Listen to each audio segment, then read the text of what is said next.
Okay, boys and girls, welcome back. Redmissed in the house once again. How you doing? I hope everyone's doing great. I'm doing great, and we, my friends, are playing some more Magic Legion. Now, I really hope that everyone went ham on your eggs. Did you manage to get a ton of bonus stuff and things for free? Hope you did. Hope you managed to get as many eggs as you wanted to crack opened, and all of that goods and stuff and things. But, my friends, if you haven't already know, or if you don't already know, today is the 10th, and the cross-server event is actually in the game. Now, I'm not going to lie, the cross-server event isn't really one of my favourite when it comes to stuff, because it just means spending diamonds all the time to get some stuff and things. And to be honest, I don't really think too much of the rewards that have kind of been given in this one here. I kind of think that the ones that are worth going for are fairly expensive and not really as good as they were in the last one. So, in my personal opinion, the only one that I would really say that is worth the money, and even then it's not really worth the money, is personally this 3,000 points one. Because if you look at the hero, you can pick you can pick a 5-star hero of your choice. So you get 3 of those cards. You're then going to go get yourself a random 5-star guaranteed hero card and a random 4 to 6-star hero guaranteed card. So that, in my opinion, is the most valuable for 3,000 gems. The second most valuable is the one just above it at 5,000 gems, which you're going to be able to pick any of the 6-star heroes you want. One is going to be a guaranteed 5-star hero, or 5-star mount or hero. And then the other one's obviously the 4 to 6-star hero or mount. So they're the only two that I would genuinely say are worth the 5,000 or the 3,000 diamonds. The next one that would be the closest one to value would be this one right here. Obviously, you're going to go get for 3,000 diamonds, you're going to get 3 of the large chests, which is going to guarantee you 1,500 souls, because you're going to get 3 of these. You could potentially get 6,000 souls, which would be a huge profit. Then you're going to get a medium and a large. So at very least, I think the medium is 300. Yeah. So at very least, for 3,000 diamonds, you're guaranteed 1,900 souls, which, that being the worst of the worst possibility, is still worth it for 3,000 diamonds, kind of. But I wouldn't really go for it personally. Everything else in this zone, to be honest, other than the 200 diamonds for 100 runes, that's the only one that I would really say is like of worth, other than the ones that I pointed out. The reason why I say this being of worth is because if you take into consideration, if you come over to the black market, let's not go there. If you go over to the black market, so taking a look at the black market, if you spend 30 diamonds, you're going to get 15. After that, you have to spend 50 diamonds to get another 15. So for 30 diamonds, you've spent 80 runes. I believe then it is 70, and I can't remember what it is after that. So pretty much for like 200 diamonds, you're only going to get about 70 runes in the black market by buying those up there.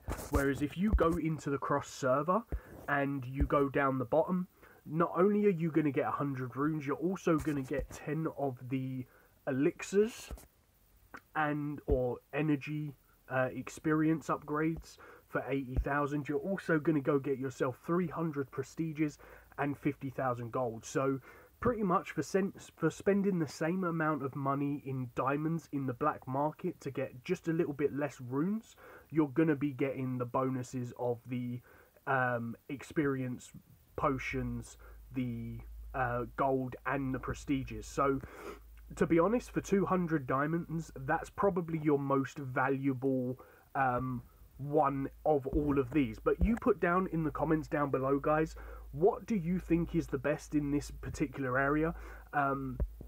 Because to be honest, I don't think these ones are that good. So unless they're going to change the ones that you can get, then yeah, I probably won't be buying any. I might go ahead and buy the rune one now and again, but not really too much. So put down in the comments down below, what do you think of this cross-server rush? Do you think it's worth any of the diamonds? Are you going to spend any on it? If you are, then tell me which one you're going to buy. If you're not, then put down in the comments why you're not going to. But personally, I don't think that this cross-server rush is a very good one, in my opinion. Going off of how it was in the previous cross-server rushes, it stayed the exact same rewards for all 7 days. They just reset every 12 hours. But they had some really good ones in it. On this one, not so much. So, yeah. The other thing that I wanted to say, guys, is tell me down in the comments down below, do you want to see me open up some hero card packs? As you can see up in the top, I've saved my diamonds to like 6,200 at the moment. If you guys want to see me open up the heroes, then put that down in the comments down below. Make sure you hit that like button while you're down there as well, and subscribe if you're enjoying the video and you haven't already subscribed because you're new to the channel and all that good stuff and things. But obviously, I'm going to be opening up the hero cards because, as you can see here, I'm going to have to start getting my battle damage up quite a significant amount now.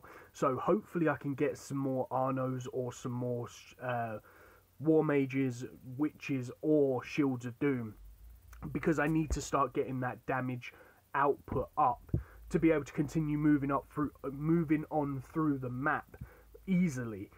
And at the moment, I can't really do that with, or I can still move through the map, but it's not as easy as I would like it to be.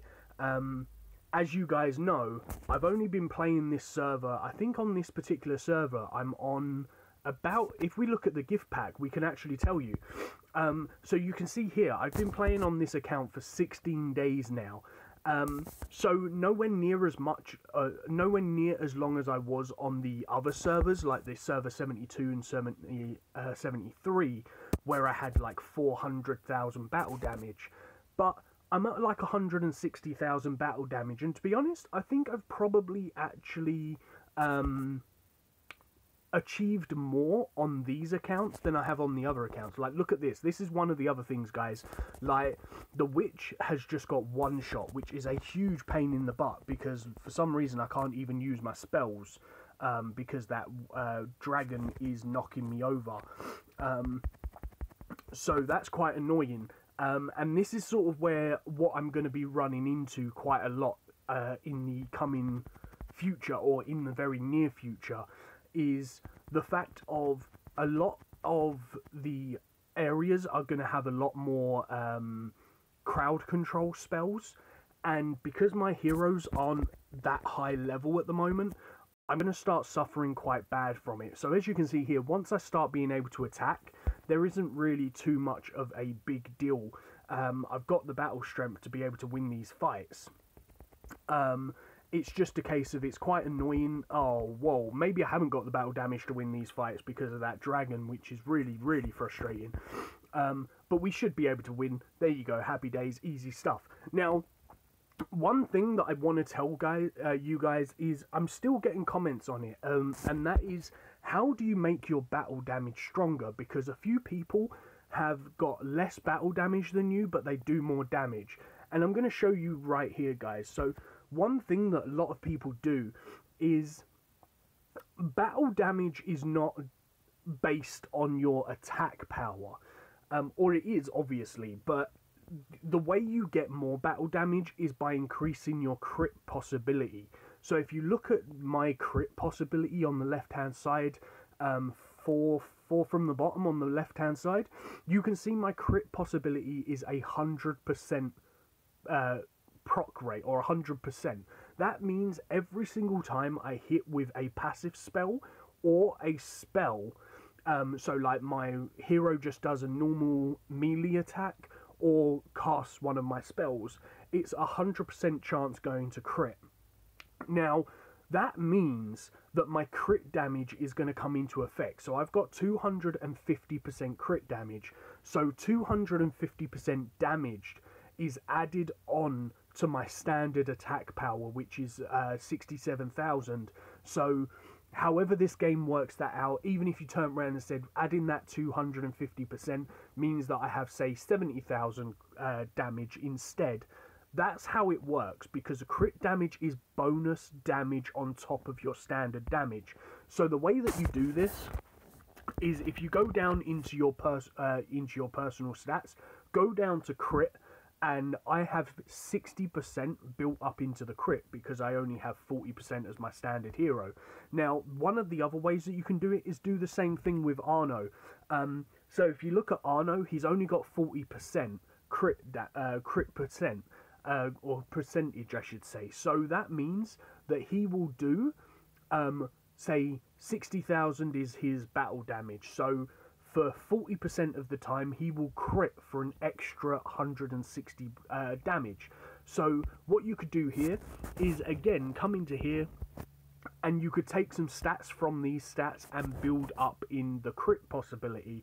Give him 100% crit possibility, then every single time he hits, if he has 100%, every single time he hits, he will get a bonus 160% bonus damage on every single shot.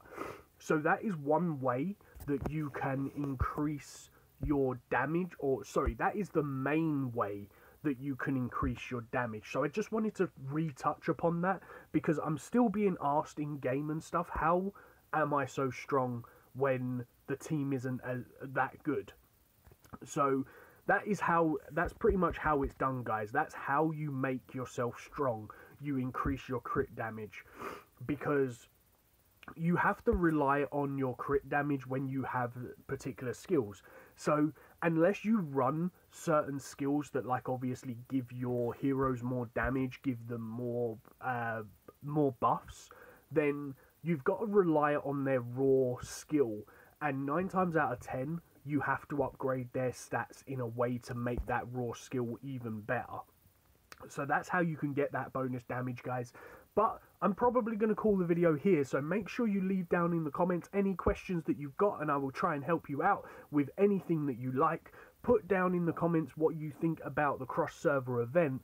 Do you think any of them are worth spending your diamonds on? Personally, I don't think there is, but if you think there are, then please put that down in the comments. Tell me why you think it's worth going for those diamond packs of the, like, spending your diamonds on the cross-server packs, I should say.